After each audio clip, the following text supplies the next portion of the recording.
Diqqat qiling, siz kolbasa va sosiska mahsulotlarini yaxshi ko'rasizmi yoki farzandlaringiz sevib iste'mol qiladimi? Agarda ushbu mahsulotlar sizning xolodilnigingiz ichida bo'lsa, albatta ushbu videorolikni tezda ko'ring. Ertaga kech bo'lib qolishligi mumkin. Hurmatli tomoshabinlar, bugun sizlar uchun ushbu mahsulotlar haqida videorolik taxladik.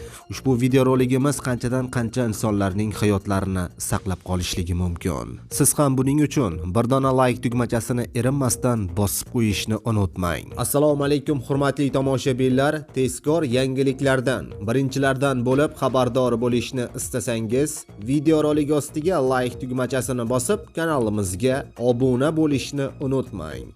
Like bosgan insonni Xudoyim doim qo'llasin. Diqqat qiling, go'sht nimasi bilan xavfli? Go'shtni ko'p iste'mol qiluvchilar o'z sog'lig'iga o'zi bilmasdan ziyon keltirib qo'yishlari mumkin ekan. Nima uchun deysizmi? Unda siz go'shtning zarari haqidagi ma'lumotlar bilan tanishing. Bir doktor go'sht mahsulotlaridan umuman voz kechishni tavsiya etgan.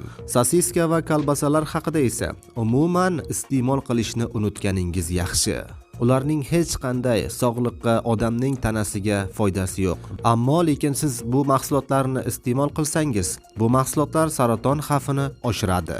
Gap shundaki, go'shtni qayta ishlash jarayonida unda kanserogenlar, ya'ni hujayralarga zarar yetkazadigan moddalar hosil bo'ladi. Aynan shu narsa esa o'simtalarning hosil bo'lishiga olib keladi.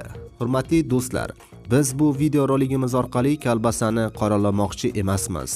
Ayrim insonlarni ushbu mahsulotlarni me'yoridan ortiq iste'mol qilishlarini oldini olish maqsadida ushbu videorolikimizni tayyorladik. Ma'lumotni biz sizlarga yetkazdik. Endi tanlash o'zingizdan. Hurmatli tomoshabinlar, videorolikimiz keng tarqalib, barcha fuqarolarga yetib borishligi uchun videorolik ostiga like bosib, kanalimizga obuna bo'ling.